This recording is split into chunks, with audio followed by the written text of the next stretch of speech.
হুমায়ুন আহমেদের একটা কথা আছে, না চাইতে পেয়ে গেলে সেই ভালোবাসার উপর মানুষের মোহ থাকে না, যেটা পেতে কষ্ট হয় সেটাতেই আমাদের আকর্ষণ। আসসালামু আলাইকুম, আমার ডেইলি ব্লগে সবাইকে স্বাগতম। প্রতিদিনের মতো আজও কিছু গল্প, কিছু মজা আর বাস্তব জীবন নিয়ে চলে আসলাম আমার ব্লগে। সময়টা ভোর 5:45। নামাজ শেষ করে এক কাপ কড়া কফি নিয়ে জানালার পাশে দাঁড়িয়ে আছি। ভাবতেছি আজকে সকালে কি রান্না করা যায়। ভাবলাম গতকাল রাতে আপনাদের ভাইয়া কচু পাতা খাওয়ার জন্য কিছু কচু পাতা নিয়ে এসেছে, আর আবার কচু শাকের ভর্তা খুব পছন্দ।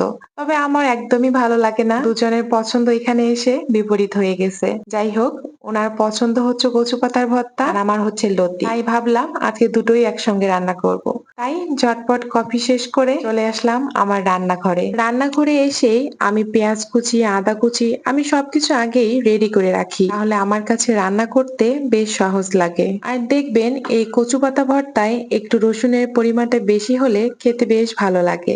আমি যে একেবারেই খাই না তা নয়, খাই, তবে পছন্দের লিস্টে অতটাও না। আজকে খাবারের লিস্টে আমাদের দুজনের পছন্দের খাবার আলাদা হলেও আমরা কিন্তু একই টেবিলে বসে খাবো। আমরা একে অপরের প্লেট থেকে একটু হলেও খাবার নিয়ে খাবো।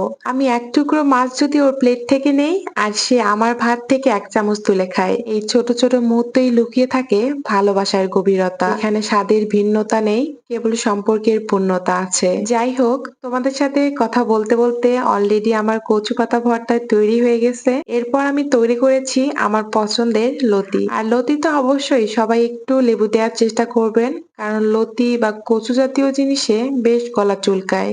এই লেবুটা দিলে গলা চুলকানোর আর ভাব থাকবে না।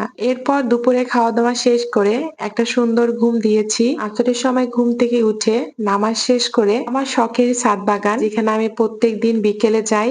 যারা আমার রেগুলার ব্লগ ভিডিওস দেখেন তারা অবশ্যই জানেন। যাই হোক, বাসায় এসে সন্ধ্যার দিকে নাস্তা করার জন্য কিছু আম কেটে নিলাম। আমগুলো বেশ মিষ্টি ছিল, এগুলো সাতক্ষীরার আম। জানেন আপনারা, সাতক্ষীরার আম অনেক টেস্ট হয়। এরপর রাতের খাবার তৈরির পালা। আজকে আমি এখানে একটা সুন্দর করে কাবাব তৈরি করেছি। আপনারা চাইলে এই কাবাবটা ট্রাই করতে পারেন। এই কাবাবটা তৈরি করা একদম ইজি, আপনারা চাইলে বাসায় করতে পারেন। এখানে জাস্ট বুটের ডাল এবং মুরগির মাংস আমি নিয়েছি, এগুলো সিদ্ধ করে ব্লেন্ডারে ব্লেন্ড করে পেঁয়াজ মরিচ দিয়ে কাবাবের শেষ করে পেঁয়াজু সাইজ করে তেলে ভেজে নিতে পারেন। এগুলো খেতে মাশাআল্লাহ অনেক টেস্টি, আমার কাছে তো বেশ ভালো লেগেছে। এই তো রাতের খাওয়া দাওয়া শেষ, এখন একটু গল্প, একটু চুপচাপ সময়। সংসার মানেই তো এই ছোট ছোট মুহূর্ত, যেখানে ক্লান্তির মধ্যেও শান্তি লুকিয়ে থাকে। আজকে এ পর্যন্তই, আবার দেখা হবে এক মুঠো ঘ্রাণ মাখা জীবনের গল্প নিয়ে।